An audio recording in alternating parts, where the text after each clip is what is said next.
Coming up on this week's episode of TechSNAP, how a hardware failure in Indonesia caused Google to go offline in California, stealing crypto keys from virtual machines, and the problem with Sophos, plus a big batch of your questions and a rockin' roundup. All that and a heck of a lot more in this week's episode of TechSNAP.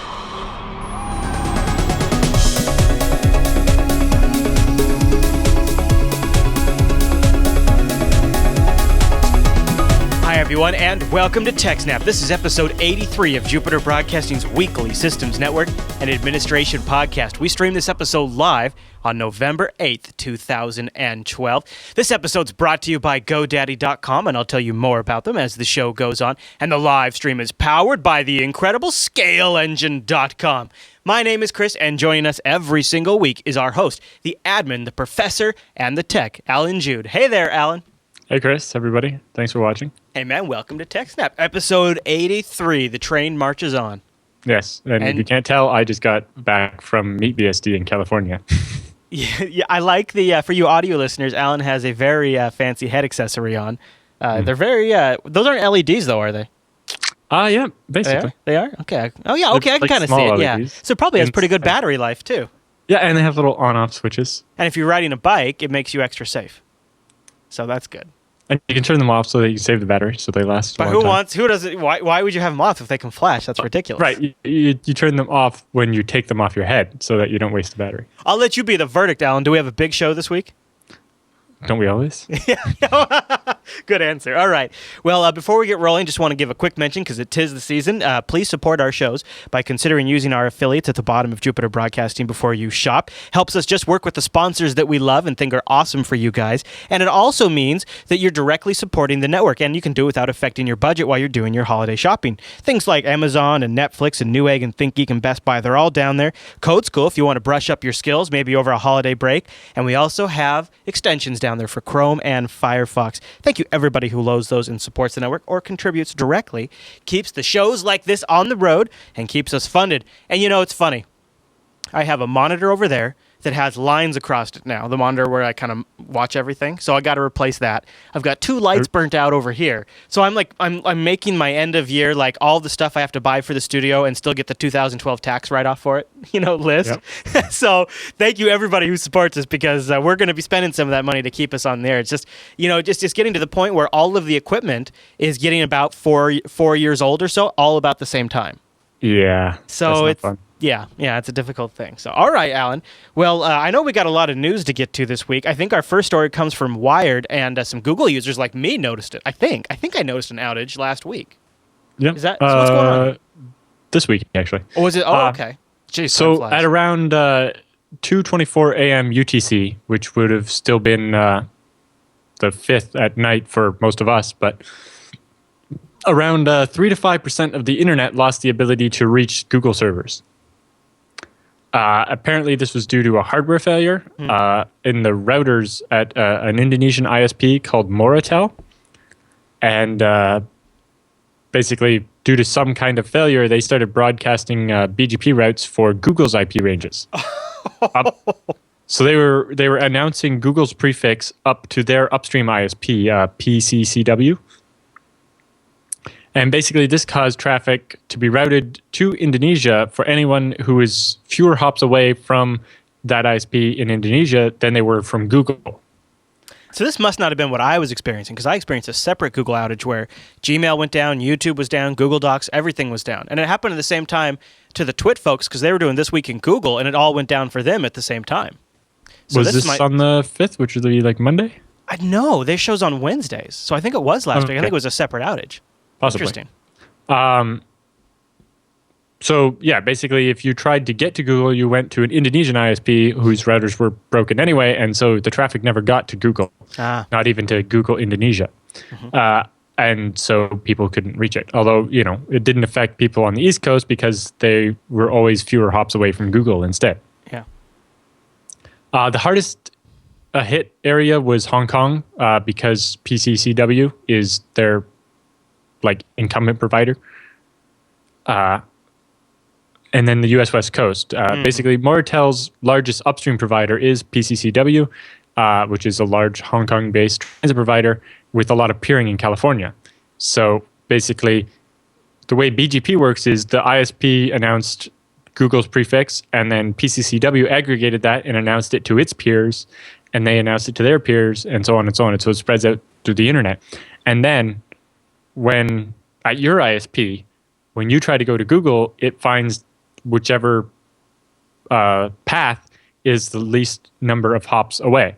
Although ISPs will purposely add or remove hops, or basically have the same hop a bunch of times to make a path look longer or shorter for the purpose of business rules, right? It's if your connection with this ISP is cheaper than your connection with this ISP, you want to send most of the traffic over the cheaper one, right, unless the more expensive one is significantly better for some reason. Right. Or the cheaper one isn't available. Right, and a bunch of things like that. Mm-hmm. So it's not just the number of hops, but there's a lot of other things that factor in, but that's the basics. ASJ 49751 in the chat room, Alan, says, what's a hop? Right. So the way traffic goes through the internet, it starts on your computer, and you have a routing table on your computer that tells your computer how to find different networks on the internet or on the network, right? So, if you have a router at home and you have like a 192.168 address, mm-hmm, you'll have a route for that network saying that you're directly connected. So if there's another computer in that same network, you will connect directly to it over the switch at your house. And then if you don't, you have what's called a default gateway or a gateway of last resort or a default route. And basically you say, if there's any network which I don't specifically know about, send the traffic to that machine, which in most people's case is a little D-Link or Linksys router, right? Yeah, and so I'm showing traceroute right now on my computer here from my house to jupiterbroadcasting.com. And, it shows, so each one of those numbers on that screen is a hop. Right. So yeah, basically you send the packet to your router, who then sends it to your ISP's router. Then your ISP is like, all right, your ISP has more than one connection coming in. So then it decides which one is the best to get your traffic to where it's trying to go. Now, the best could be the fastest, the lowest latency, the cheapest, a bunch of different factors. So then it sends it off one more hop. And then the next router makes the same decision, and then another hop, and keeps going until it eventually gets to where it's trying to go. Yeah. Yeah, so basically, routers just keep passing the packet one step closer at a time until it eventually gets there. Right.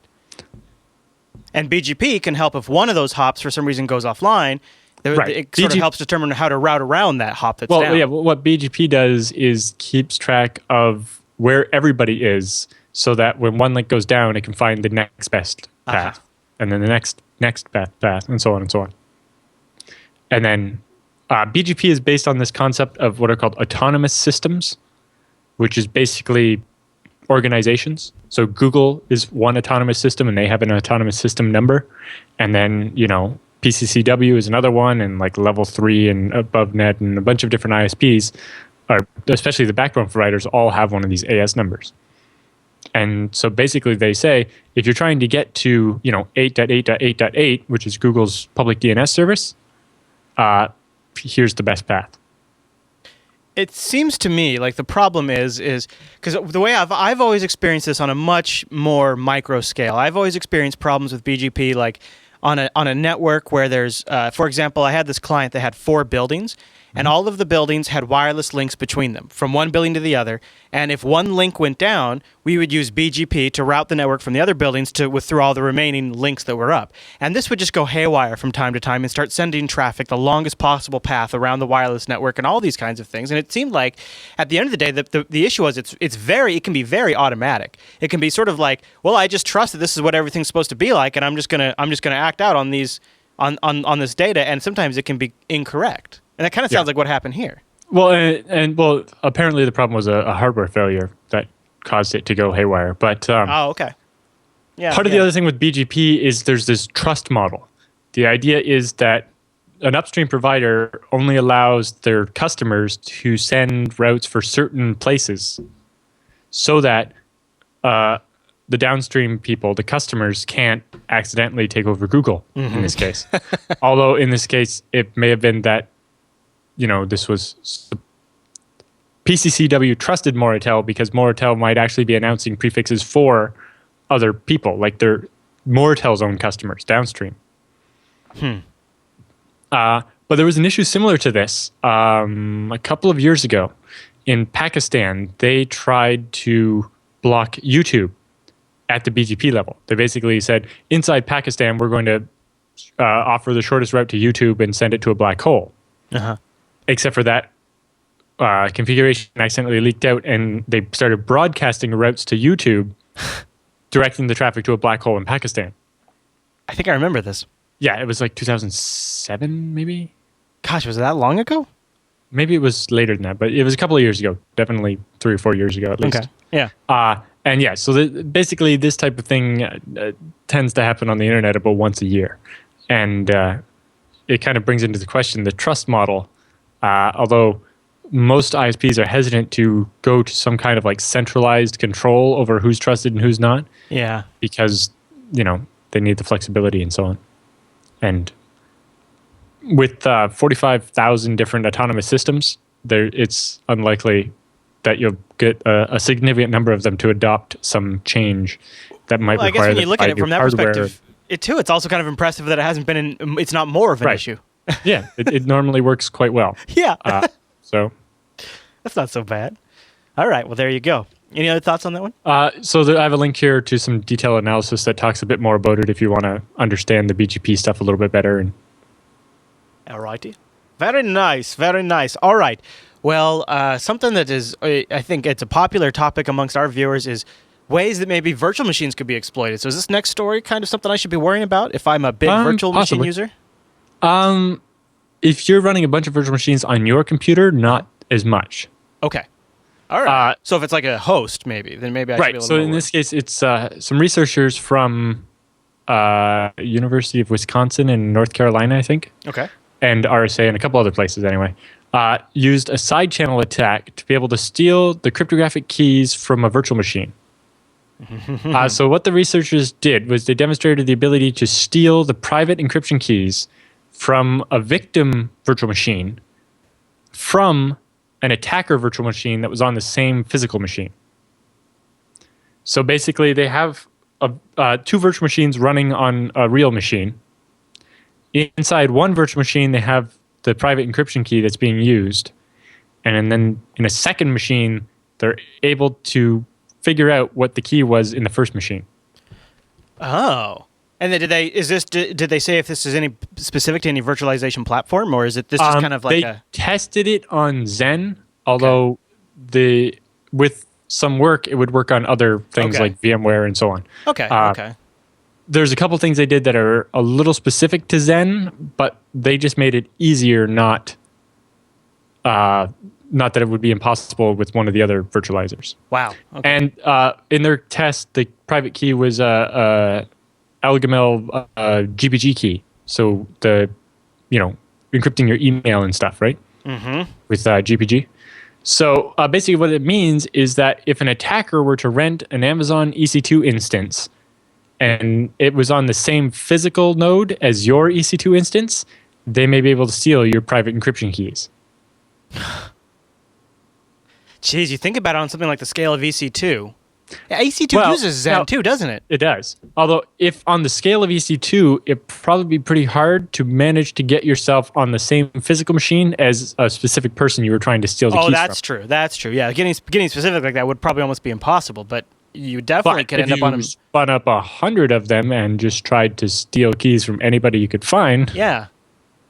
It's not a memory leak or a file system thing. It actually is really complicated, and it involves the shared cache that the CPUs have.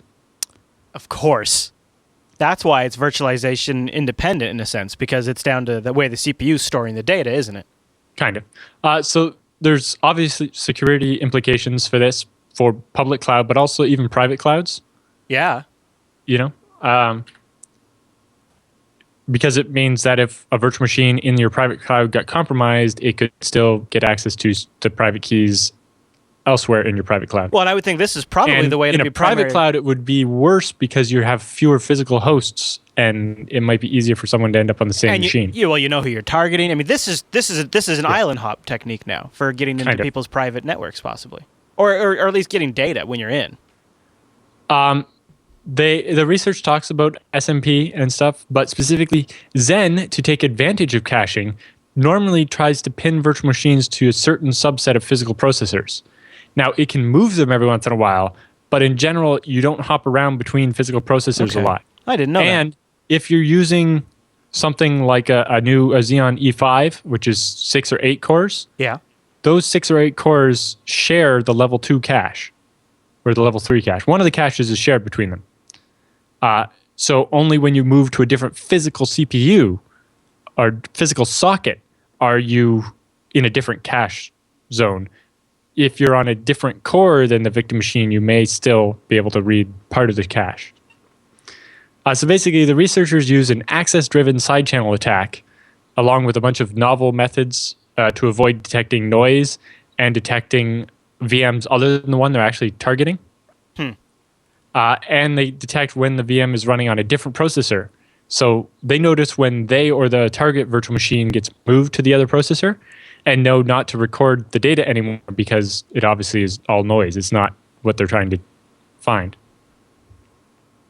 So the researchers were able to reconstruct the 457-bit private exponent used with the 4096-bit modulus on this GPG key with high enough accuracy that they were left to brute force only about 10,000 possible exponents, which doesn't take very long because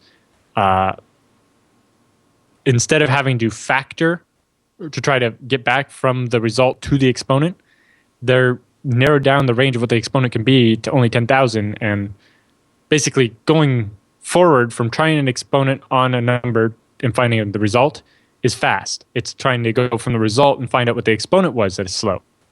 So 10,000 possible exponents to search is not all that hard. Normally, the number of exponents to search is hugely massive in a number that can't be expressed in English, right? With more zeros than you want to think about. So with that, it's possible basically for them to get the private key and be able to decrypt messages sent to that key. So the attack uses instruction cache spying and a bunch of other things. And then it also uses the inter-process interrupts.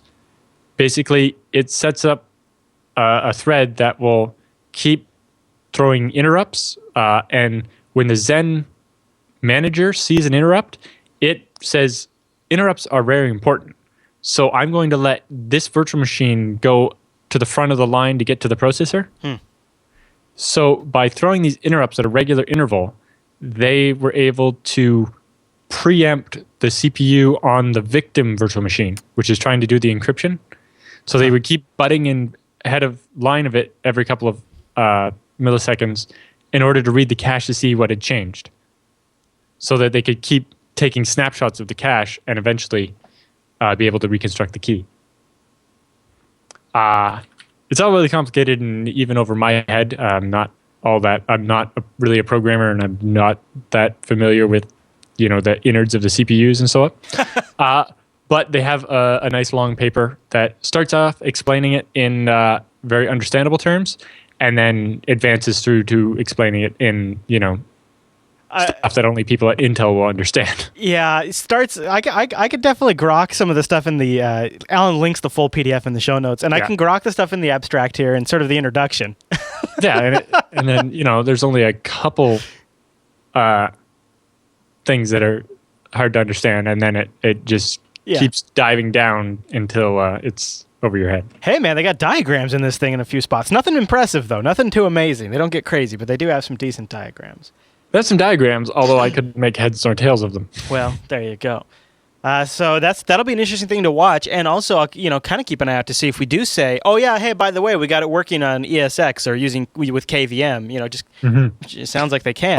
But Amazon is all Zen based. A lot of private clouds are Zen based. OpenStack and CloudStack can use Zen or KVM. Yes, right. And Citrix is heavily invested into Zen, so they push the Zen virtualization stuff a lot into the enterprise, and a lot of internal camps. Now, it's interesting. Red Hat, one of the original and largest supporters of Zen, is actually transitioning Red Hat Enterprise over to KVM. They're moving to a different virtualization technology. I don't know what that's And about. FreeBSD is getting its own called Beehive. Oh, that's It's fancy the sounding. hypervisor. I met the developers for it in California. I had heard about it at BSDCan, but it was, not really usable back in May. We should mention you just got back from a trip in between shows. Yes. Yeah, I was in California at the headquarters of Yahoo over the weekend. How was that? It was nice. Although the guys from Yahoo at the beginning of the conference are like, you're okay in this building, the training building. Yeah. But don't go wandering anywhere else on the campus without someone with a purple badge. They got something secretive going on? They're like, the security guards have tasers and cattle prods. Yahoo's working on a big secret. You heard it here first on TechSNAP. Well, from what I gleaned, they're doing something involving building a very large cluster of FreeBSD machines. Now, Yahoo's been using FreeBSD for ages, and a lot of their people are actually committers to the FreeBSD project. Like, they commit code and stuff. Yeah, they're big supporters. The guy that was kind of like the host of the conference, his job is to maintain the Yahoo distribution of FreeBSD, which is customized with a bunch of stuff. So they have their own in-house bin, and do they keep it in sync with the mainline FreeBSD? Well, that's basically this guy's job is to keep it in sync. Yeah. And that's why they contribute a lot of their code back to FreeBSD, because then the project maintains it for them, and there's less of a difference every time they update the version. That's really cool. Yeah. One of the other really cool talks there was from Netflix. Oh, yes. They showed off the version 3 of their OpenConnect platform. Oh, my gosh. Which is FreeBSD based. Yeah, you showed me the pictures of that, right? That's what Yes. yeah. I can find another picture real quick if you want. So for people who are not familiar, these are these FreeBSD built servers that Netflix is putting in like at regional ISPs and stuff like that to try to do caching of the Netflix Watch Instantly content, so that way you're not pulling it all the way from Netflix's origin servers. And we covered like a little like oh boy, it was almost half a year ago, Netflix kind of launching into this initiative, and they were working with the FreeBSD project. And Alan, you showed me a rig that had like 42 3-terabyte hard drives in it? I'm showing. I just linked you the picture in the chat room. Okay, and I'll on pull Skype that there. It's got 36 4-terabyte Hitachi hard drives and that. 6 crucial 500 gigabyte SSDs. 500 gig SSDs. Yeah. So they have like 3 terabytes of SSD and 144 terabytes of hard drive in each 4U box. And mention how they treat hard drive failures. I thought that was interesting. Right. Basically, they treat each one of the 36 hard drives as a separate drive. Like each one is a separate UFS file system in FreeBSD, so that when one dies, they just ignore that drive in the future. Yeah, the drive dies. So what? Just keep going. Leave it. Basically, if you look at the picture, you can tell that this machine was not meant to be serviced. Like, in order to change out a stick of RAM, you'd have to like pull the whole thing apart and take out the power supplies and stuff. Right? I kind of asked them, why didn't you just in that form factor in 4Us, you can just buy an off-the-shelf case that'll hold 36 hot swap hard drives. Yeah. But first thing is they had to use a short depth chassis. Like their chassis is only like 20 inches long, whereas something like a router most of my would take. servers are like 29 inches. Because some of these are going in telco closets. Well, basically because a lot of the ISPs only have 2-post racks. Yeah. And so they can't support heavier equipment and really long equipment. Yeah. They also worked with hard drive manufacturers, including Seagate and Hitachi, to make custom firmware for the drives that use a little bit less power. If they save, half a watt on each of 36 drives. That's like what it was too, right? It was like half a watt. Yeah. Because this whole machine, even with 36 hard drives, uses only 600 watts. Wow. Because, a lot of these ISPs, they're not like data centers, right? So they don't have the level of cooling required to have, if they had a bunch of these Netflix boxes in there pumping out 1,200 watts apiece and just filling the room with hot air. Well, it's got to get hot, though, with all those drives, right? I mean, did they talk about heat at all? I was amazed the fact that they only have the 3 fans. They're really high static pressure fans, but they aren't having heat problems with only those 3 fans. Well, Google put out that big hard drive study a couple of years ago, and it said that hard drives do better. I mean, they don't do better, but they do better than expected in high temperatures. So, yep. I guess it's pretty impressive, though. The biggest thing they were worried about was the vibration of having that many hard drives. So they have, you can see the hard drives are in little channels that have like rubber grommets to dampen the vibrations. Oh, yeah, I do see that. I also wondered if there was a reason why they had some drives turned one way and some drives turned the other way. Right. But they said that was just for cable routing. Okay. I'll put the link to this in the show doc too, so folks on the audio podcast can go check it out. So they have like 4 separate LSI HBAs, host bus adapters. They're drive controllers, but not RAID. So basically, they started out using ones that held 16 drives total. Yeah. Oh, yeah, sure. But they found because they're using desktop hard drives, sometimes when one of those drives has an error, it would stall all 16 drives on that controller. Mm-hmm. So they switched and they used 4 separate controllers, each doing 8 drives. And then they have 2 double-ported 10 gigabit NICs. You can see in there they have really weird-looking heat sinks. They kind of look like an old 486 processor with all the pins sticking out of it. Yeah. But it's actually a heatsink. Yeah. But yeah, it's funny how they have all these drives that, like, the last 2 are just kind of stuffed in this thing that folds down over top. And then, so they use no RAID or mirroring at all, except 2 of the SSDs that are plugged into the motherboard have a 50 gigabyte partition at the front that they mirror. So there's just 2 copies. And that's where they boot the OS off of. And all the rest of the storage is files. I know you already mentioned it. I was just surprised when you told me. I just figured when they were using FreeBSD, one of the reasons they might have gone FreeBSD when you're talking 46 3-terabyte drives was ZFS. But since they're using UFS, they're treating each drive independently. They're not really taking advantage of RAID. These are bare bones, just get the job done systems. It's kind of interesting. Right. Basically, their policy is if a drive fails, whatever. Basically, because these are being deployed at ISPs all over the place, Netflix can't really service them. So right. When a drive fail, if they did ZFS of some kind, unless they're going to have a whole bunch of the drives acting as spare and not being very useful to replace drives as they fail, then eventually enough drives would fail where the whole array would go away. This way, even if half the drives fail, it's still caching, 50, 60, 70 terabytes of movies. Yeah. That's and it solves a real problem for Netflix and saves a ton of bandwidth.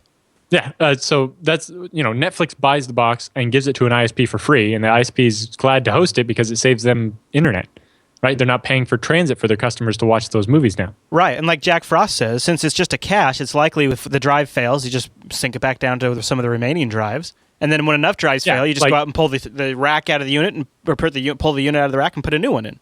Yeah, so they do a couple of things. The SSDs are manually loaded with the most popular content. So basically, the way the Netflix box works, you can read about it on their website. But there's a 2 or 4 hour window at night when the box isn't busy, where they do what's called cache loading, where they transfer new movies and the stuff that's considered popular to each of these machines. And so during that time, they notice the drives failed and they just don't fill that one, or they adjust make up the missing content. That's interesting. Well, what also suggests to me is you mentioned the SSD thing. It sounds like they have really a top set of movies that are the absolutely most watched, and they almost fit on those SSDs. And then the back catalog goes on the slower drives. New releases probably tend towards the SSDs in the beginning. And there's one other interesting thing. The whole thing's fascinating. They do some peer loading, so some ISPs will have more than one of these boxes. And so really popular movies will exist on every one of the boxes rather than just one. So rather than trying to store, if there's 6 of these caches at an ISP, rather than trying to store a larger amount of the content, it'll end up with more of the popular content on more of the servers because they want to distribute the load for it. So I wonder if they have the high quality, low quality, and super low quality versions each individually pre-encoded. Yes. They have up to 6 or 7 copies of each movie in different bit rates. Yeah. Because they have, HD, regular, low quality, and then iPhone. So they're not downsampling on the fly. They're just switching to a different video stream. These servers are just using Nginx to push bits out as fast as possible. Each of these machines runs between 6,000 and 12,000 viewers at once. Wow. after they submitted some patches to FreeBSD, they got a peak output on a FreeBSD 9.1 release candidate box of about 15 gigabits per second of video. That's intense. Yes. So yeah, basically they're just serving HTTP range requests. So basically, their client calls up and says, "Give me the next 5 megabytes of this movie," and then calls back and give me the next 5 megabytes. And because Netflix keeps that like 10-minute, it reads ahead like 10 minutes into the movie. You notice, unlike some places, Netflix doesn't read the whole rest of the movie when you start watching. It only keeps about 10 minutes ahead. Mm-hmm. That saves them some bandwidth, especially when you pause and then pick up later. But right. Basically, that 10 minutes also means when it asks for part of a movie from this box and it's the hard drive that movie's on is dead, and if it doesn't answer within 5 seconds, the client just goes and calls a different Netflix box until it finds the next part of the movie. That's some fancy programming that they've combined there to make it all work together. So instead of having to make each of these boxes redundant by having even more than 2 power supplies, or maybe you just talk to the next guy up the stream. You just you just look for the next box. Yeah. And I suppose if all else fails, you can probably even originate directly from the Netflix primary data center or whatever. They still have their own. They have CDNs they use like Akamai and Level 3, and they have their Amazon setup. This is really fascinating because this is becoming the modern. This is what they're building is the modern day broadcast infrastructure. Yeah, and they're basically building their own CDN. Yeah. Although in the States, it only serves about like 15% of their content. Oh. But for the new one in Europe, it serves more than 90% of their content. Okay. Wow. Gosh, that's interesting. I gotta figure, as hard drive space becomes larger and larger too, they're just gonna. These are 3 terabyte drives now. Imagine when they can put terabytes. 4 terabyte. Yeah, each drive is 4 terabytes. 36 of them makes 144 terabytes of storage. Wow.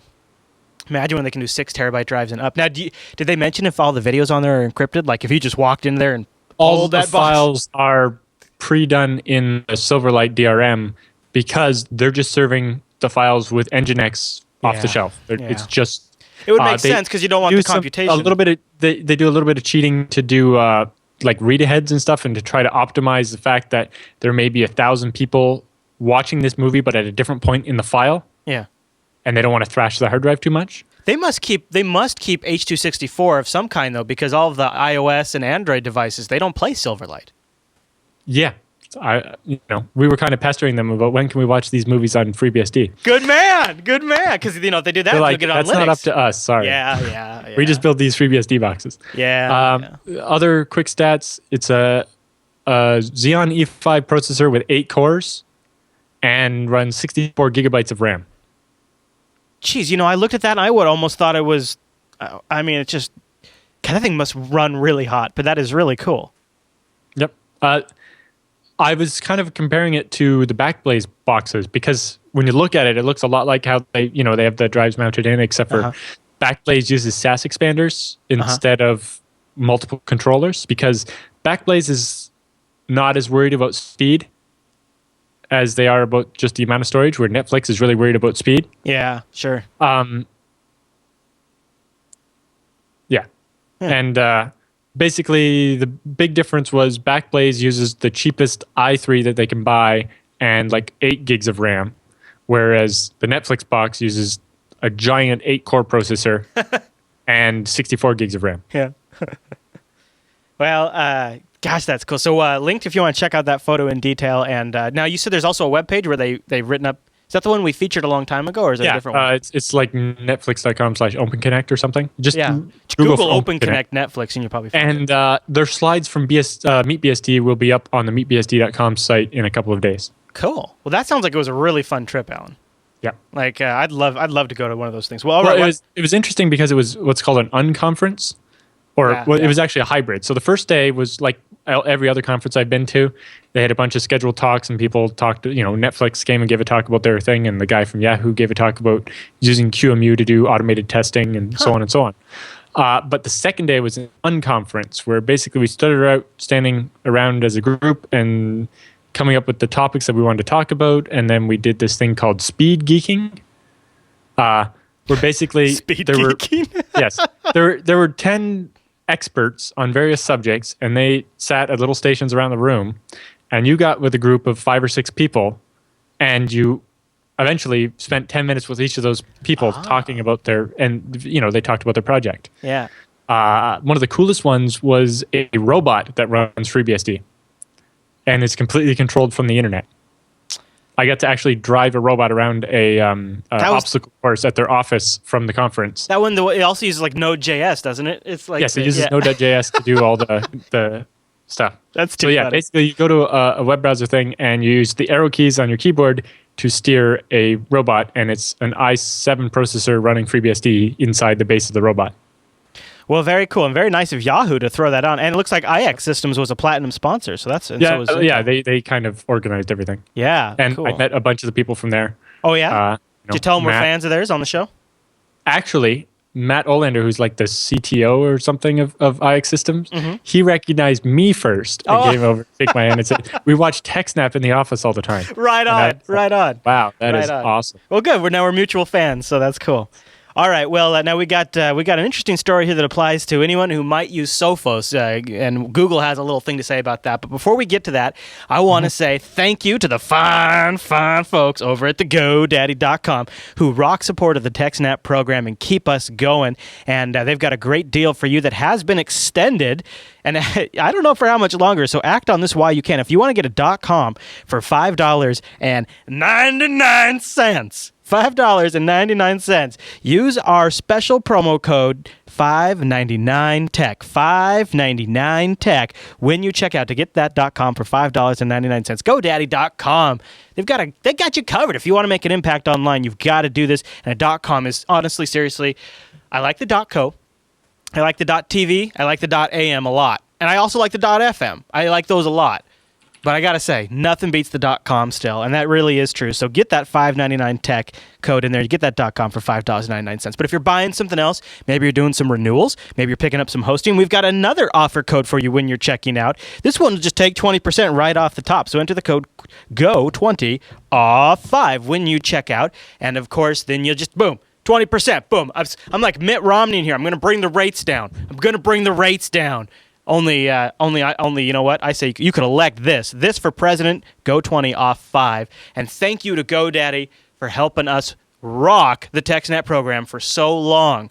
This show. I was actually annoyed when one of your domains wasn't in GoDaddy I know, right? For legacy reasons. And I wasn't able to create a subdomain on it via the account exec system where I have control over your domains. You know, it's so funny because people have written in the show and they say, I'm a system admin for these and these and these, and this is my problem. And things like the account executive where really quickly, I need a subdomain like teamspeak.jupiterbroadcasting.com.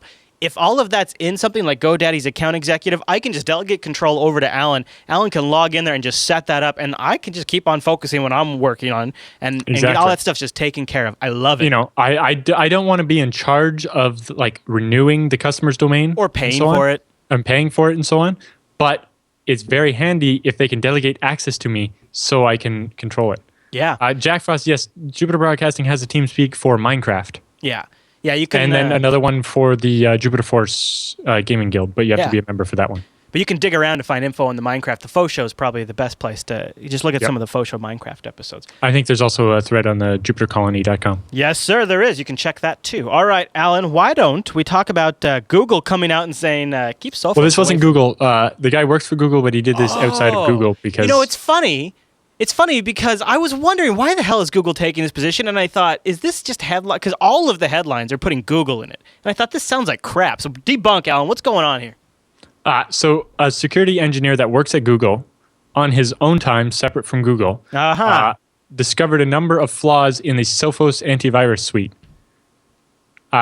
and he basically at one point goes on specifically specify that he was doing this in his spare time, in a not like his 20% time at Google, but he's literally after work just poking at it, and he found a bunch of these flaws. Distance. Well, no, he was mostly poking us back to how easy it was. Oh, really?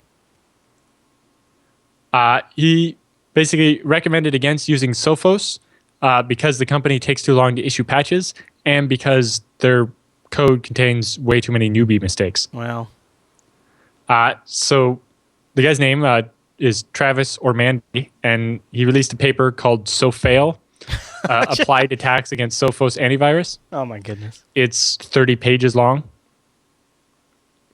But basically, the preamble at the very top of his paper specifically says, active Sophos users should refrain from testing the examples described in this paper on a production system. Disk I/O on Sophos installations is intercepted by a mini filter that requires a user space process to permit the operation. Interfering with the user space process will cause I/O to fail system-wide, panic your machine, and cause irretrievable data loss. Whoa. Right, because basically they're putting this filter in place so that the Sophos antivirus has to okay every read from the disk so it can check it for viruses first. But if you mess with the Sophos process such that it can't do that, your disk stops working, and any data that's not written yet doesn't ever make it to the disk. Yeah, that doesn't surprise me too much. He also said specifically a number of flaws that he found were the result of poor development practices and coding standards. He pointed out a couple other really bad situations.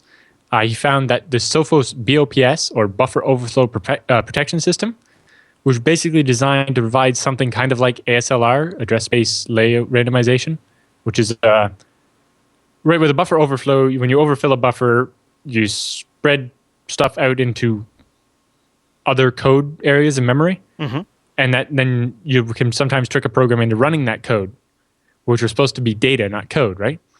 And so by randomizing how the data is laid out, it prevents the attacker from being able to determine where the code he overflowed is so he can execute it. Basically, Windows XP doesn't have that.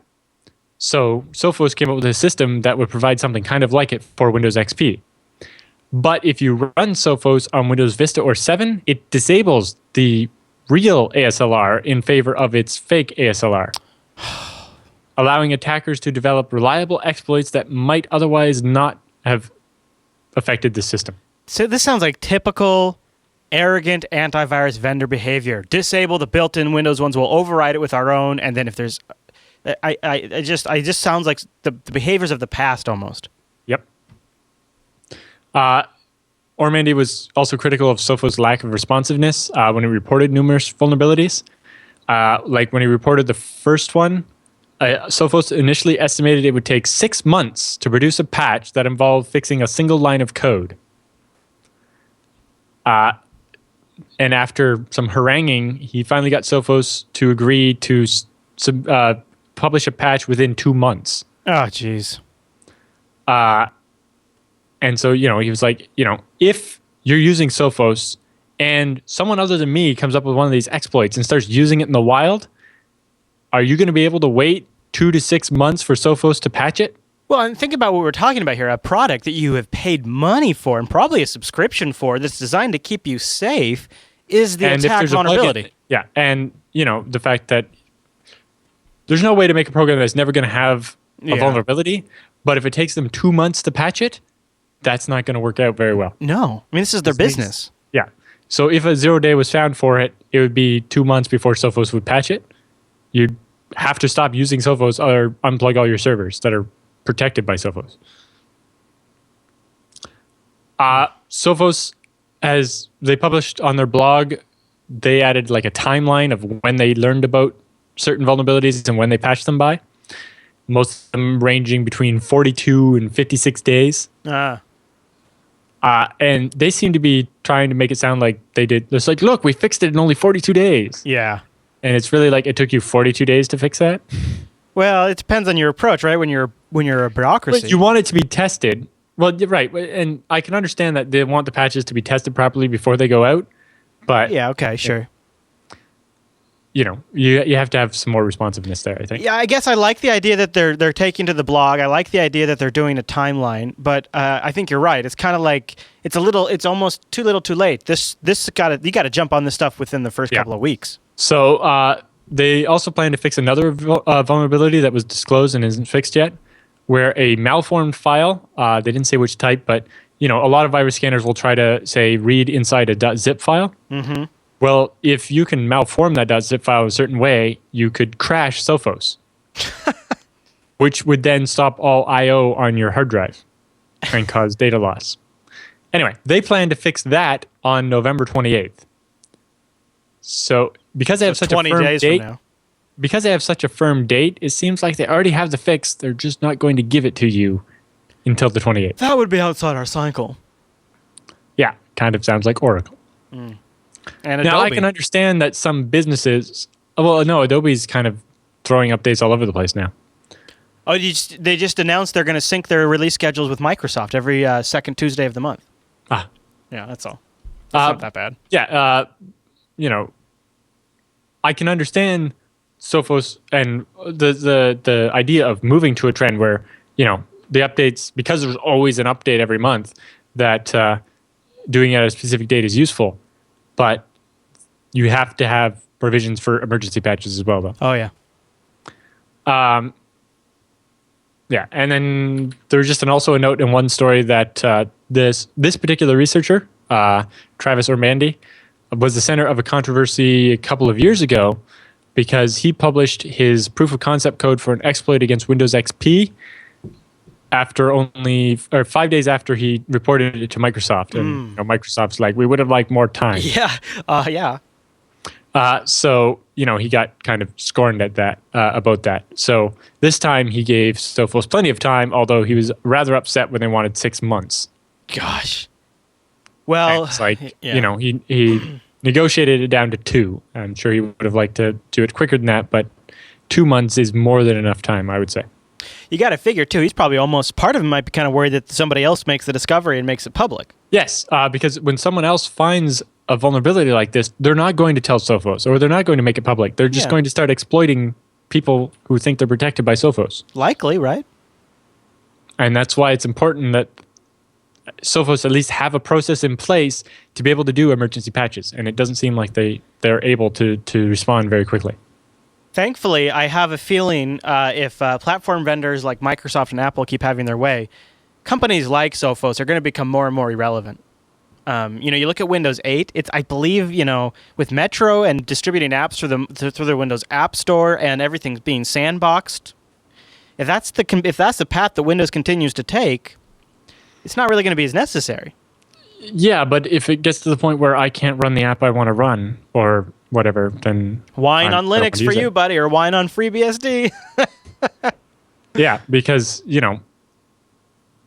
maybe they'll put the stuff like Firefox in the App Store, although there's licensing issues with that. Yeah. Since most app stores make you agree to a horrible terms of service that maybe violates the GPL, right? That's why VLC can't be in the Mac App Store. Mm-hmm.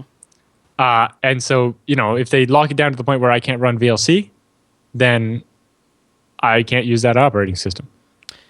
Yeah. I need my VLC. Yeah. But until then, Sophos, I'm sure, still makes plenty of money selling their crap software to people to keep them protected. Yep. I have a long extreme hate relationship with antivirus software. I struggle with it at every client that has Windows. I can't, as a contractor, I can't say don't install antivirus. I can't say that. Yeah. I mean, I almost probably would, just... I know. I always cringe when I'm doing like PCI compliant stuff for people that are processing credit cards or whatever, and it's like, running an antivirus on the server. I'm like, I know. No. It's like it's Windows Server. It's already slow enough. Yeah. Boy, oh boy. Well, so any other thoughts on the Sophos story? Nope. All right. Well, links to that, and I'm glad you covered it, Alan, because the way, honest to God, the headlines I read made it sound like it was a Google proclamation, and so I'm glad that's been cleared up. Right. It's just a guy that happens to work at Google, but was doing this on, like you said, he's just a guy doing it. He's a cooperative researcher. He was probably geeking out, right? It was like yes. But basically, he's a cooperative researcher, not one that doesn't want to work with Sophos. He was willing to work with Sophos. Right. And he was only doing this in his spare time. Yeah. So someone who does this stuff for a profit, like VuPen and others, that do this for profit and work, 8 hours a day doing it instead of in their spare time, could come up with 0 days for this much easier than he did. And they're not going to tell Sophos about them. No, in fact, it's in their interest because it keeps it a scarce item, so it makes it more valuable for them to sell. places like VuPen sell these vulnerabilities for So they keep like it a secret. $250,000 a piece. Yeah, you keep it a secret because that way you can sell it for more. And so, yeah, you never know. If you keep it a secret, then it doesn't get patched and you can keep selling it. Right. Very interesting. All right. Well, Alan, I think that means all the news is done. So that means it's time for the TechSNAP feedback.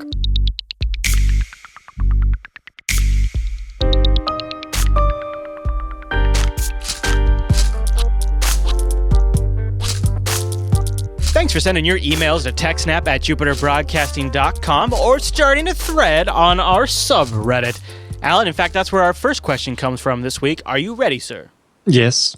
All right. It was sent in by Milk Daughtry. I like that. It's like milk and cookies, kind of. He says, secure logging. In episode 82, Alan mentioned that there are tools to aggregate logs from multiple servers and apply hashing so that they can be undetectably altered. So they cannot be undetectably altered. How does that work, and what tools can do that? Now, he's talking specifically more about Linux in his case here.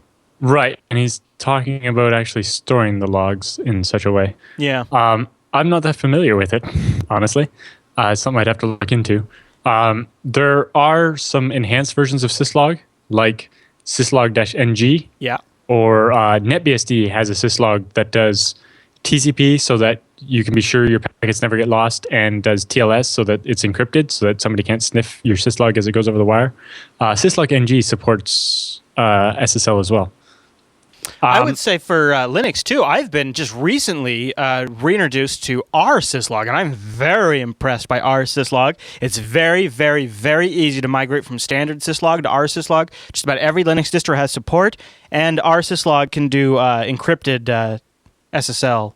That's for syslog. transport again, Yeah. though. He's kind of asking more about the logs you leave on the hard drive. Yeah, one thing that might be one way to do it is just don't store it on the hard drive, right? So like things like rsyslog can store to Postgres or MySQL, and maybe you could, maybe that would be a better way to store Some access control there. Yeah. But yeah, it comes. I don't know any specific tools for that. Now there is a tool that the FreeBSD Foundation sponsored the creation of called Audit DisD. Okay. So FreeBSD has an audit framework that was actually committed by Apple because you had to have an audit system for the government to be able to use it as a operating system for anything that had to be secure. So it stores audit logs in a binary record format. But again, you have this problem of you couldn't necessarily detect if those logs were modified. So what this program does is distribute the log files to a remote server, or possibly more than one, so that if your machine is compromised, if someone messes with the audit trail or audit logs, they're also on another machine in a way that can't be tampered with. So you might want to read a little bit about that as well, since if you're that worried about it, you probably need auditing on top of just your regular syslog, because auditing gets down to the level of keeping track of every command that was run as every user and files that were accessed and stuff. Yeah. Because if you need security, you probably need all of that, not just your syslog, which tells you maybe when someone logged in, but doesn't tell you what they did. I would say, you know what? Actually, this would be a good opportunity for people to email in if they have something they like a lot, because it sounds like he does want something that stores it on the drives. And I don't know if something like Tripwire would really be the right thing, because those log files are changing all the damn time. Yeah, so. Tripwire is more about detecting modified binaries. Yeah, something that's more static. But email us if you guys out there have something. TechSNAP@jupiterbroadcasting.com. But go seriously. I'm putting my bets on rsyslog. I think you might be impressed. And since it has lots of different storage backend options, it might have something that does the job for you. All right, Alan. Well, we've got just a nice pat on the back here from a retiree. It looks like syslog-ng has a hashing option. Syslog-ng supports keeping the hash values alongside the actual log file. To initialize hashing for the first time, you need to use the program genH0, which generates the initial hash of a log file based on a random salt and passphrase. It must be at least 20 characters and at most 128. Well, I should give a shout out though on the subreddit where he submitted this. A couple of people chimed in. Ben the Green submitted a paper on it, but also Pierre has pointed out that systemd, their journal supports forwarding secure, and then it can seal it, what they call sealing, to verify the logs were not altered. And he links to an article that talks a little bit about that. So that might be another interesting way to go, depending on his distro. So it looks like what syslog-ng does is you come up with a password and hash that, and then each syslog message is a hash of the previous hash and the message, so that you create this chain so you can detect if anything's been inserted, removed, or altered. Ah, there you go. That works. Chain. Yeah, so it looks like syslog ng will do what he's looking for. Okay, Alan, extend your shoulder because you're going to get a pat on the back here. Aaron writes, it says, "Hey, Chris and Alan, I'm a retiree who listens to about 15 podcasts a week, mostly about Linux. Of all the podcasts I listen to, I'm addicted to security now, even though much of it goes over my head. And now I'm addicted to 2 shows. I love TechSNAP, and again, much of it goes over my head. The most I have to deal with as far as server is my Myth TV box with OwnCloud running inside the same box. I love the podcasts, and I love a podcast that I can learn from. Podcasts that have interviews are on my list too. Podcasts that involve a bunch of guys just talking are useless to me. Love the structure of your podcast and especially the questions and answers." Well, Aaron, thank you. I'm glad you find the show of value to you. Yes, because feedback is questions, answers, and comments. Yeah, exactly. All right, so let's talk a little bit about load balancing, because I think you might have something for this one. I'm going to say Tushar writes in, "Hey guys, big fan of all your shows, and I'm having a rather difficult time figuring out figuring out a solution to this problem. I have a website that is hosted on a dedicated box, and I have a shared hosting plan from GoDaddy, of course, and also I have a VPS that I have been using for backups. But last week we had a very sudden rise in requests. Well, that sounds like a good problem. So I thought I would use the VPS and shared hosting for load balancing. That went great until I saw my VPS bill for the week. Now here's where the universe suddenly turned upside down. To cut the story short, I want a way to load balance but give more preference to the dedicated box and shared hosting. Basically, the dedicated box and shared hosting should max out first, then the VPS box kicks in. I have Nginx on the dedicated box and on the VPS boxes, and Apache on the shared host, of course, because he's got less control there. Yep. Is there a way or a will I can just do this? I hate things that I have to do manually, so he's hoping it can be automated. Thanks for the help and keep up the great work." Yep. It's weird that I don't know what kind of VPS plan he has. Most of them they don't charge you based on usage. And maybe it was bandwidth? I don't know. It could have been bandwidth, Yeah. or some of them will actually bill you for CPU hours. Like I think Rackspace's Cloud Sites is based on that. A couple different things. So yeah, if it's mostly bandwidth, then you may consider doing the process heavy stuff on the VPS and the bandwidth heavier stuff on the physical machine.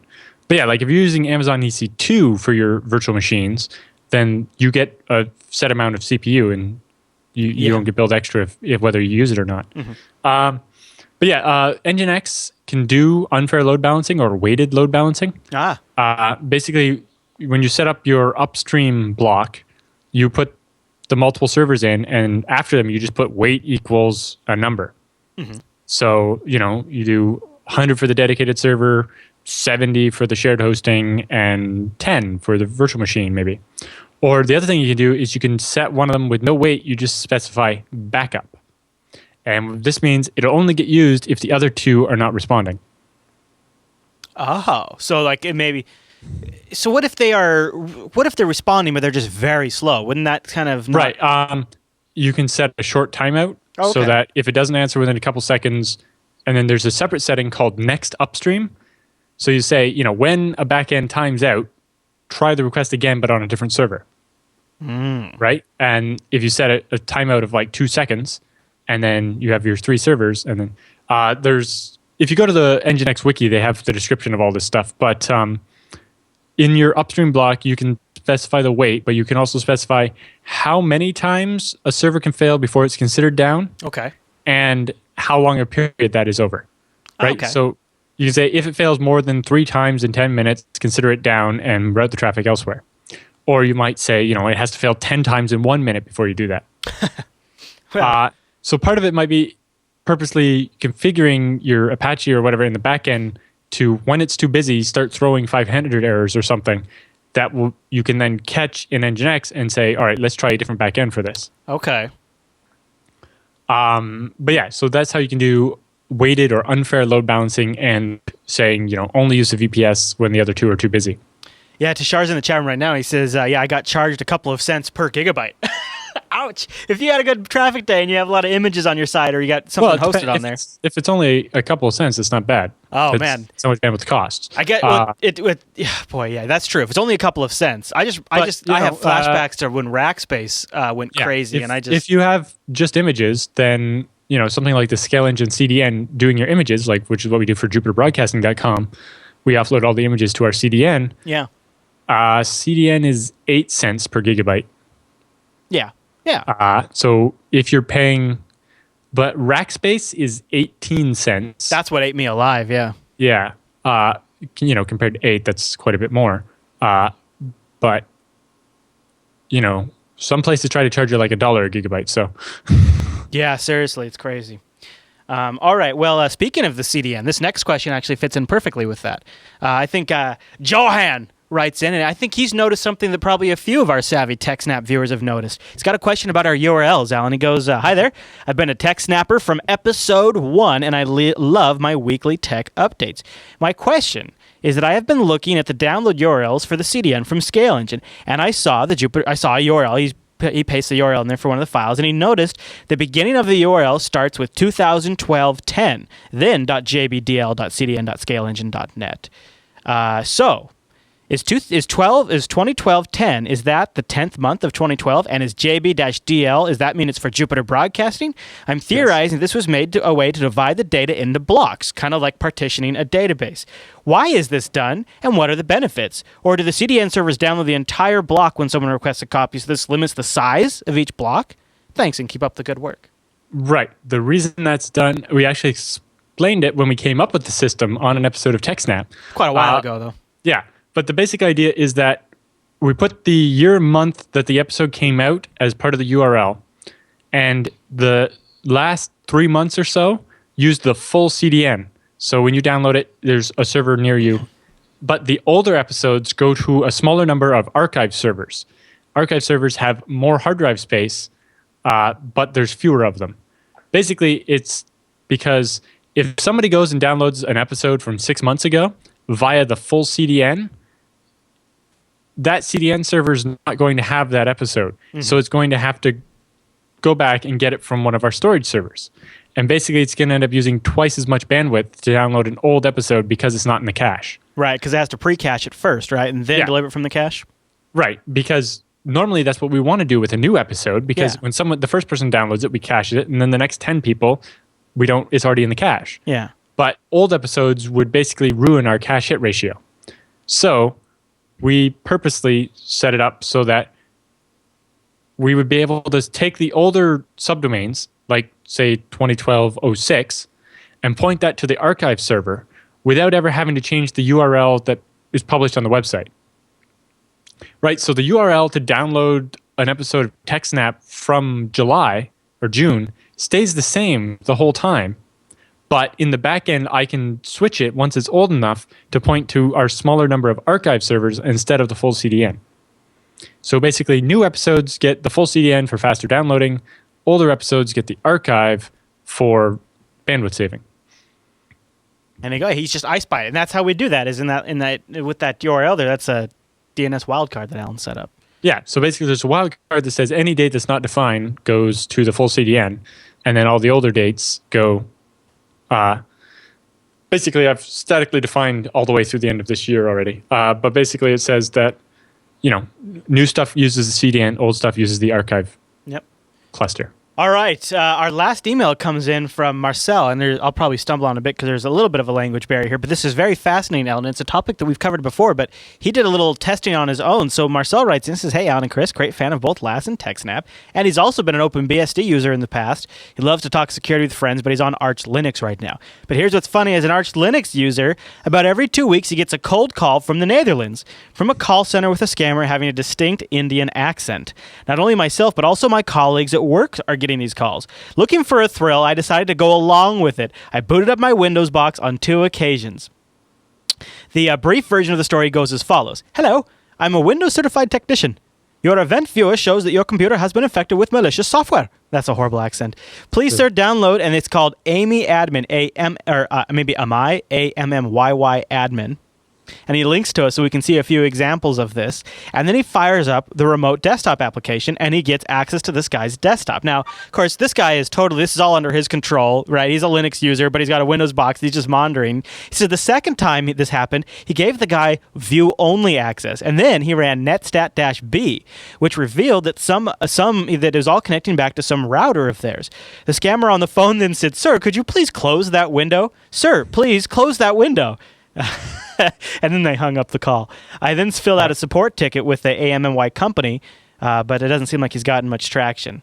I guess this AMMY... I think we covered a similar story where a security researcher fired up a VM and let them have at it to see what they were doing, and caught all the spyware they were using and then dissected it and so on. He had one question. He says, generally, what can one actually do if you get someone's IP number? So, say if he gets the IP of the spam or scammer, what can he do with that? Having queried who is? I mean, he says... Yeah, there's not that much. Like, at a place like that, there's probably multiple people behind firewalls and stuff. Basically, it almost all goes through NAT, so you've only found a router. You've not narrowed it down to even a specific computer. Yeah. It depends, but... you can always start by, if you do an IP whois, you can get the email address of who you should complain to for abuse complaints. So he included a couple of the URLs that they sent him to, and one of them is it's totally mocked up as a Microsoft official. It's got the Windows logo up in the left-hand page. It's called the Microsoft Windows Help Center. It's not rendering right on my machine right now, actually, kind of ironically. Right. Stuff like that, you can submit. Google, Netcraft, and a couple other places have phishing scam things. Yeah. And you could submit that URL and it will get blacklisted. If Google blacklists it, it'll stop people that use Chrome or Firefox from being suckered into clicking on it. Or if they do get suckered into clicking on it, it will display a giant warning instead of taking them to the site. And see, they have, so on the support page here, they just have links directly to TeamViewer, AMMY. Yeah, TeamViewer. I remember a year and some ago when my dad got a call like this, and they told him, your computer has a virus and it's infecting other people's computers, and I'm from Microsoft, and download TeamViewer. Yeah. And it's Microsoft wouldn't use TeamViewer, but... Right. Yeah, they're going to... Yeah, that's so funny. Well, and Microsoft would cold call you either, right? That's just not going to happen. Yeah, that's just... Exactly. Well, it's funny. They're just ratcheting it up, right? Well, we just talked about this the other week as well. There was something else came up about it, but hopefully the FCC will crack down on that like they did with FTC with the fake credit card calls that we talked about last week. It's kind of wild, and it's funny when you get this stuff and you're a Linux user or a Mac user, and it's this doesn't even apply to me, but okay, I'll go along. So thank you for sending that. That was a fun read. And you can email us too. If you got a question for the show or a comment, email it techsnap@jupiterbroadcasting.com, or click the contact link at the top of Jupiter Broadcasting. Or even better, because sometimes you can get help faster than it makes it on the show, you can start a thread in our subreddit over at links.techsnap.tv. That's also where you can submit stories and vote on things to make it in the show, or leave comments on stories if you have a perspective or a thought that maybe you want filtered into the show. So thank you, everybody, who emailed us in. But Alan, with the feedback done, that means it's time for the TechSNAP Roundup.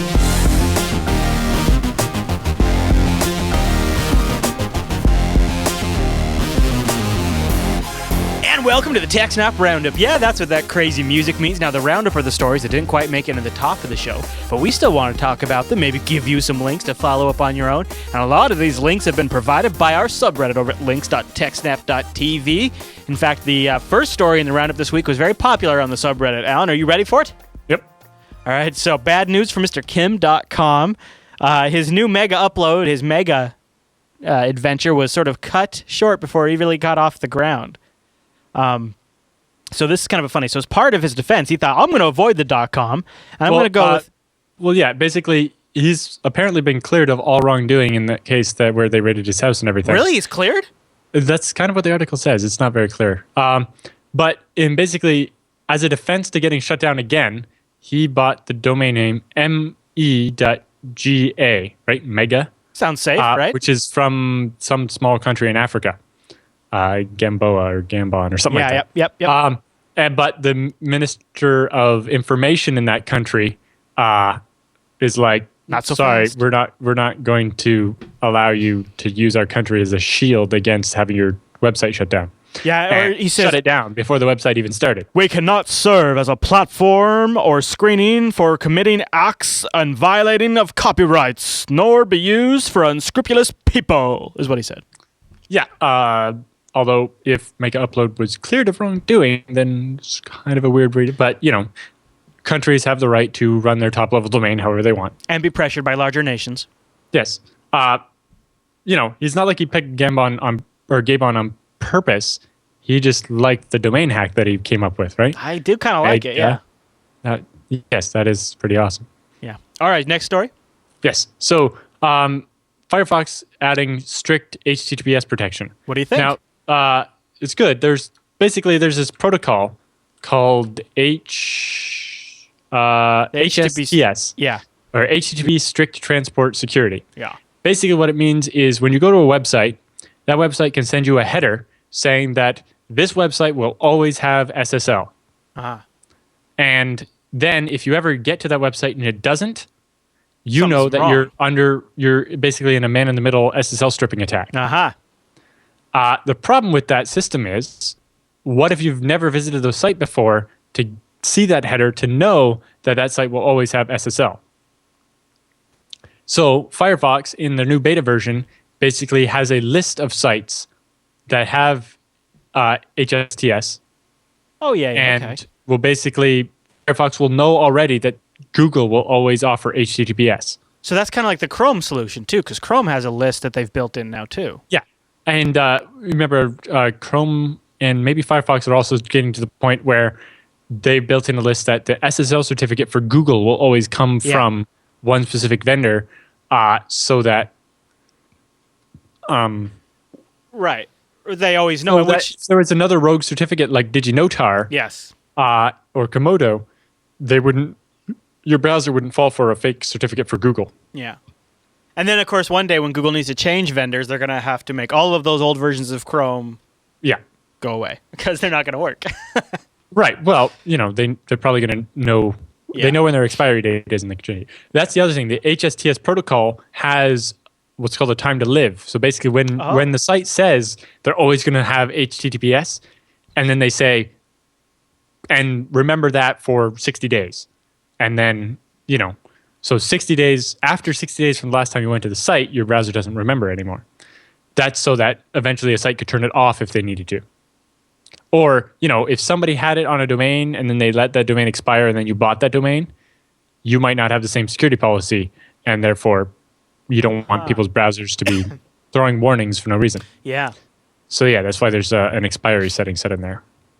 All right. So next story. So yeah, it's good that Firefox is going to have that basically siege your HSTS list with some known sites. It's one more thing that keeps them competitive with Chrome. I'm sure. Basically, it comes down to what's it take to get on the list. Yeah, good question. Yeah, now it's easier to get on the Firefox list than on the Google list. Yeah. All right, so this next story started as a rumor this week, but by the time we sat down to record TechSNAP, it's been confirmed by Microsoft. Microsoft to drop Messenger and switch to Skype. Well, apparently the new version of Skype 6 point something has a bunch of the integration with Messenger built in, and that's basically to slowly wean people into Skype. Skype's instant messaging is kind of better than MSN's, especially if you're using multiple devices, which a lot of people are now, right? You have a phone, a tablet, and a computer or whatever. This way, you can just carry on the conversation as you switch devices. I hope it means all the people that I've left behind on MSN Messenger when I decide to use it for a little while don't follow me to Skype. But aside from that, what I found kind of interesting is I imagine the pace. You would have to manually link the accounts to if you want. Oh, maybe so. I just find it interesting. Microsoft's booking. I mean, they're implementing this as of first quarter of 2013, except for in China. MSN is going to be turned off by, was it like March 31st or something? And on Windows Weekly, there was a little side discussion. They think that Microsoft is actually going to be utilizing some of the MSN Messenger infrastructure to add server infrastructure to Skype to sort of centralize more of Skype. Well, because MSN, one of the things that made MSN popular over things like ICQ and Yahoo and AOL was that you would, if both people were behind routers, it would bounce off a Microsoft server to allow file transfers to logging. work. Oh, right. Yeah. File transfers. Well, yeah, but like, if you're doing a file transfer. Yeah. Well, basically in ICQ, if you didn't have the ports forwarded, you couldn't do a file transfer.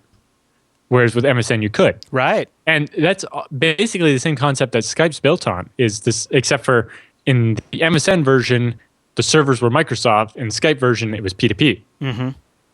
Microsoft has been augmenting the Skype network with Microsoft-owned dedicated servers that handle routing the calls, because unlike doing it with peer-to-peer, if the peer you're proxying a call through goes offline, your call drops. Whereas if it's a Microsoft server, it's not going to drop your call. It's just my primary fear is that Microsoft will remove the direct point-to-point Skype communication, because that is the single best feature for Skype video, is that direct.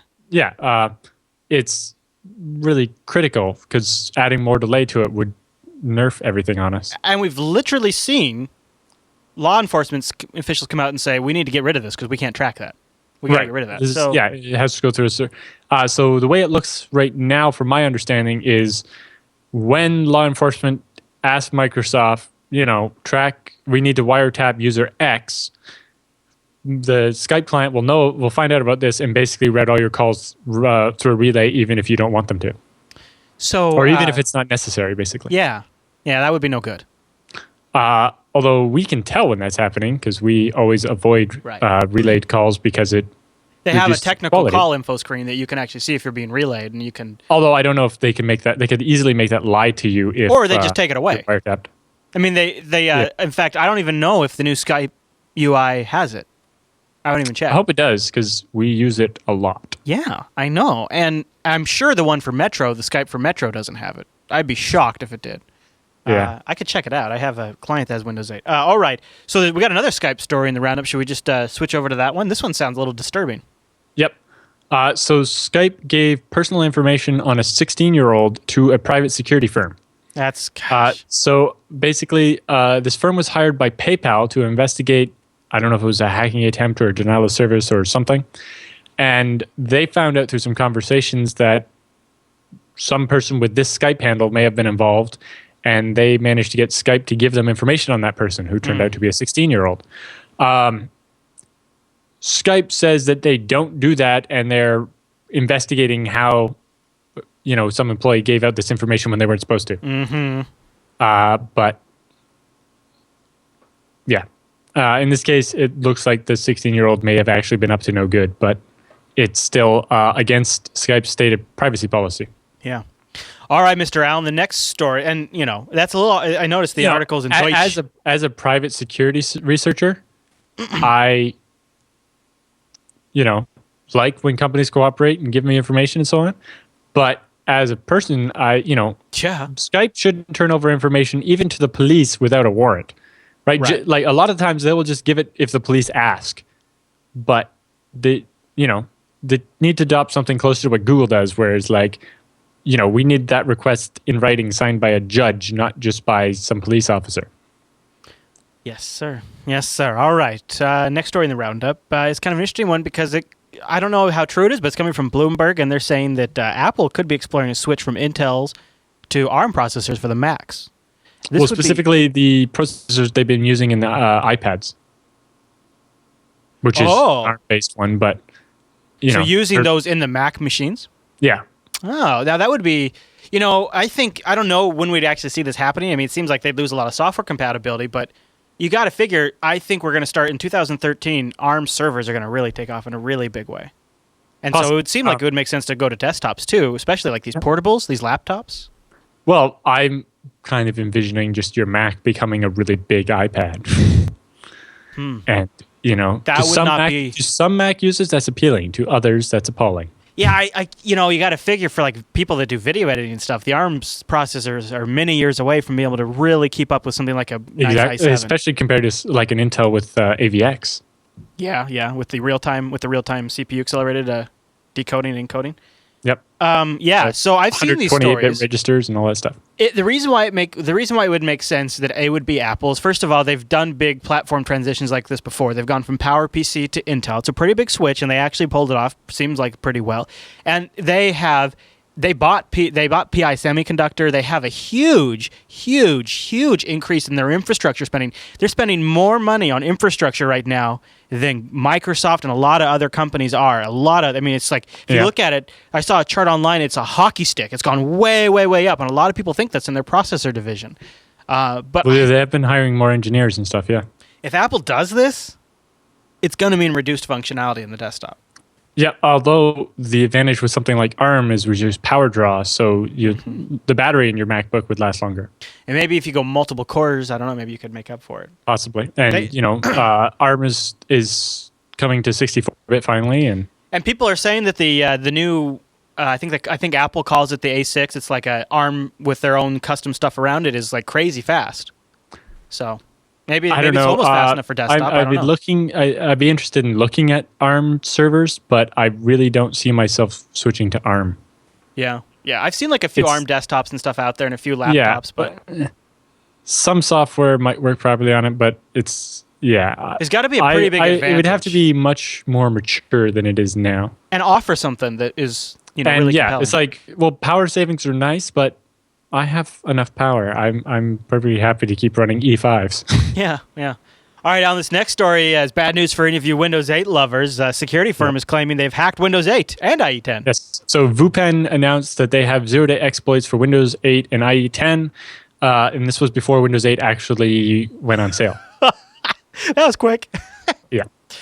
And because it's Vupen, who specializes in selling zero-day exploits to big companies and governments and intelligence agencies and so on, they are not disclosing the vulnerability to Microsoft. So at this point, it's not going to be fixed. Oh, because lovely. Microsoft doesn't know what the problem is. Love it. Yay for privatized vulnerability selling, or whatever you want to call it. So if you want to hack some Windows 8 desktops and happen to have maybe $250,000 laying around, call up Vupen and they'll sell you a zero-day. Well, this doesn't make me feel much better, since I've got quite a few clients that use VMware. Looks like a hacker has leased the ESX kernel source code online. Cool. Not a good day for VMware. So, they run ESX on top of Linux, so that part's open, but the VMware core, that's all closed source. People haven't been able to get their hands on this before. And this guy, he tweets out, "Wild leak, full VMware ESX server kernel leaked," and then he puts out the torrent right there. Hashtag anonymous, hashtag anti-sec, hashtag sourcey sleazy Sundays.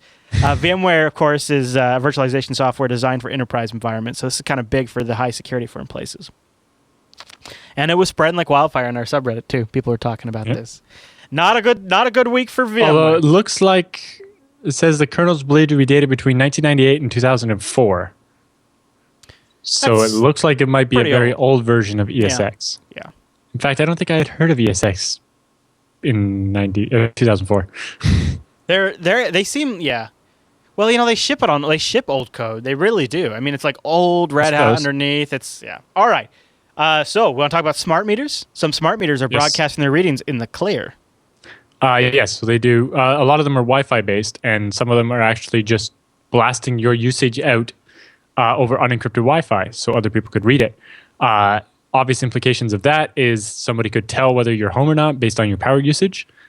There's some people on Slashdot talking about the Fourth Amendment implications in the U.S., where the police could use your power utilization levels as a pretext to raid your house. You're using a lot of power. Do you have grow up in there? Well, I've worried. Actually, when I had three or four machines, I guess it was 4 machines that were running Bitcoin mining for a while ago. I was like, if they're looking at this, does this kind of look like a grow up all of a sudden? Because I just turned these things on, and you got to wonder. Because like I run studio lights. I mean, I pull a lot of power during certain times of the day. I don't want that to look like anything. Well, the Bitcoin, because it was 24/7, might look like it. The transient usage probably doesn't look the same. Still, though, they got to lock that kind of crap down. All right. Well, because then it makes me wonder if I could figure out enough of the protocol to fake my usage and get an artificially lower bill. I like Blah in the chat room is pointing out, Google figured out a way where, and this is with people's consent, they would monitor the power draw of your TV screen, and then a lot of times they're able to match which shows you were watching based on the draw, because when the screen has to, like a plasma especially, brighter parts of the screen or use more darker power. darker parts take more power. No, because you dim the lights for the darker areas. Well, no, because the way an LCD works is you have either LEDs or a fluorescent light on at full brightness all the time. Then you darken the pixels, so a bright picture would take less energy, I think. No, on an LCD, it's always the same draw. It's because they're actually flipping the crystals on and off, right? On a plasma, it depends on the TV. On a plasma, it takes more because it lights those areas up. So it kind of depends on the TV technology. Right, but even in an LCD, there's a backlight that's on full power all the time, and then the individual cells on top that you're changing how much light you're letting through them. So it seems like some sort of analytics are coming down the pipe when it comes to power monitoring, right? Because this stuff between that and it's out there. Well, it could come down to, if it's sensitive enough, you could tell what people were watching. Yeah. All right. So something that's kind of creepy, the U.S. government, you don't own your cloud in the data, so we can access it any time, is essentially what they came out and said. Yeah. Basically, EFF is suing the government for the fact that people who had legitimate files on Mega Upload can't get their files back. Yeah. And the government is claiming that when you store data in the cloud, you don't own the data anymore, and so the government can take it whenever they want. Well, and aren't they technically right if you just go by the EULA of most of these services? Like, because Google Docs and Gmail says you don't own the content. Well, Google does, then. It's not nobody owns it, and the government can have it. But they set up a relationship with Google. Possibly. If you store files at Scale Engine, you still own them. Nice. How crazy is and I think they call out specifically Dropbox and Mega Upload in this statement. I think Dropbox was the name. And Google Drive and a bunch of other Amazon S3 and we got to fight that. Or Amazon S3 was called out, which I thought was kind of interesting, and Apple's iCloud was called out too. Yep. And Google Apps. Microsoft Azure, Google Apps, which is the platform for this is what bothers me, because with S3 and Azure and Google Apps for Business, I'm paying for all of those. Aren't I? Isn't that something? Isn't that declare some kind of ownership? This is a gray area I do not like. Well, that's the problem with the definition of the cloud is, with Amazon S3 and stuff, you're paying for that. Whereas if it's something like maybe Dropbox where you're not paying, that's maybe different. I guess, yeah. All right. Well, that's a story I think we should watch. Somebody suggested, encrypt the stuff before you put it in the cloud. Yeah. Depending on what you're doing with it, right? If you're storing videos in the cloud, in order to stream them, you can't encrypt them because then you can't stream them. Yeah. All right. Should we go to the last story in the roundup for the week? Yes. So the IEEE has developed a standard for voting machines. I think it's based on XML. And basically, part of it is to make sure that, the certain level of quality and usefulness and features in voting machines, but also to make sure they're compatible so that records and so on, so that basically we don't have to have separate proprietary systems all the time. If we have a standard for what a voting machine does and what the data looks like, it means that, you could have a multi-vendor solution where there are a bunch of different voting machines to choose from, and you don't get locked into one particular vendor. What a great idea. All election systems should talk the same language. Exactly. That's just going to avoid all kind of mess. And so part of the problem the IEEE had with coming up with a standard is not all governments work the same, right? You have parliamentarian systems, kind of like Canada and the UK. You have republic systems like the US, and then you have countries like Germany, which used like mixed member parliaments, proportional voting, and so on. And so there's all these different setups. And then, you have to have support for ballot initiatives, like in the States where people vote for things other than the election. Mm-hmm. Mm-hmm. And, so it had to be very flexible, but at the same time, standardizable and usable and so on. Mr. Allen, that right there concludes the roundup, which brings us to the end of this week's show. And probably should cover a few things. If you'd like to get a hold of the show, you can email us, techsnap@jupiterbroadcasting.com, or, like I mentioned earlier, start a thread in our Reddit, or contact us by just hitting that link at the top of our website. I'd also like to ask you to join us live if you can. It's fun because we've got a chat room that's going here. They're giving us feedback. We're answering their questions in real time. So in some ways, if you can't get through via email, this is a great way to get through. It's even better if you send an email in that week and you can join us live. Then you can kind of give us more info as we go, which is sometimes very handy. Yes, when we have follow-up questions, you're right there. Yeah, it's really great. I love the internet. Now, we are live on Thursdays at 1 p.m. Pacific, which I think is now 9 p.m. UTC. Is that right? I think so. Yeah, 2100 UTC. So you can, which is 4 p.m. Eastern, Alan? Is that correct? Ish? Yep. Ish? All right. Over at jblive.tv for the video or jblive.info for the audio. And, of course, TechSNAP's out every single Thursday for download if you can't join us live. It just comes out a few hours after we do the live session, and you can find the links to everything we talked about there, including the RSS feeds where you can subscribe to the show and get it automatically. And I like to ask from time to time, because there's not a lot of you out there, if you are an iTunes user, we need your help. You can help other people discover this show through iTunes, which is a great avenue to get discovered in podcasts if you rate and comment our show. That's how it works. Yep. That's how you get up in the iTunes charts, is by people leaving comments. Now, because our audience is very technical, not a lot of you use iTunes. Now, those of you who do, I'm not making any judgment, but we need your help. So please vote and rate and comment on the shows from time to time. And anything you do helps, because we split our show up into multiple feeds in iTunes. It's also kind of spread out. So we really do need the help. We're not like some shows where they only have one MP3 feed. So all of the comments and all of the ratings go on that one thing and bring it up to the top. We got to spread out. So we really need your help. So thank you to everybody who takes time. I'm looking at you, Dan. Oh, wow. Calling out specifics. I like that. At EuroBSDCon, I added TechSNAP to his iTunes for him. Good man. Good. You've got business taken care of there, Alan. Yes. Good job. All right, everyone. Well, thanks so much for tuning into this week's episode of TechSNAP, and we'll see you right back here next week.